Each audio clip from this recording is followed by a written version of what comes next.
I'm Jay Schreiber, a sports editor at the New York Times. I grew up a short walk from Shea Stadium and have been attending Mets games ever since the stadium opened in 1964. My walk to Shea went past the junkyards that lead right up to the stadium. The yards seem like an appropriate metaphor for a stadium that, despite its flaws, has a perverse kind of charm. And as Shea nears its end, I decided to visit this imperfect structure one last time. An architect designed it, and no offense to the architect, but it always seemed like the kind of thing that a kid would have designed, in a drawing in the 5th grade or something. This is really the way the outside of Shea looked all these years. There was nothing ever really else to do except stand around. There were no little restaurants out here. Like a lot of things with Shea, it was just sort of functional, without much imagination or flair. There's an airplane flying overhead, which of course is, if there's any signature of Shea Stadium, it's the airplanes that interrupt your thoughts, interrupt conversation. Inside the stadium, I caught up with the Mets director of public relations.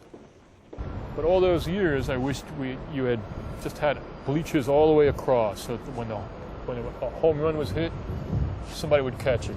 A lot of home runs here kind of just dropped over the fence, and that was the end of the home run. Did you ever wish that? Honestly, I never thought of that, to be honest with you. No, I never thought about it. I know it's a dump, but it's our dump. Right. I would call it a dump. No, I don't like the word dump. You don't like the word dump? I don't like the word dump. It's a home. It's been my home for 29 years, But not a dump. Not a dump.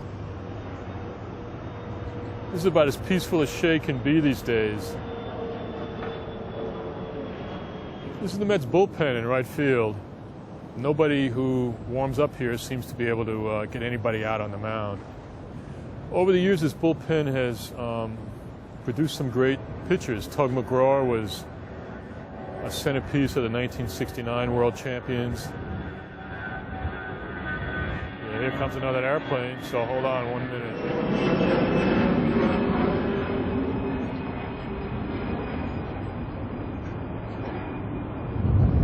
The upper deck to me was always the,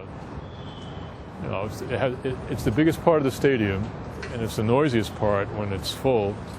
You had a lot of sound effects. You had the airplanes right over your head. You had the trains rumbling outside the outfield.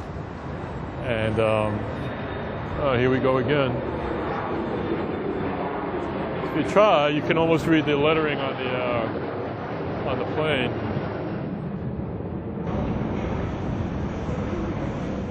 Despite Shea's many imperfections, the missing outfield seats, the cold wind that blows in April and May, and even now in late September, the leaking pipes, the water on the floor in the bathroom. What I think back to is 1986, the World Championship season, when I sat up here so many times with my dad for $12 a seat and watching Dwight Gooden on the mound, and so many people here that they were sitting on the steps in the upper deck. There weren't enough seats for everybody.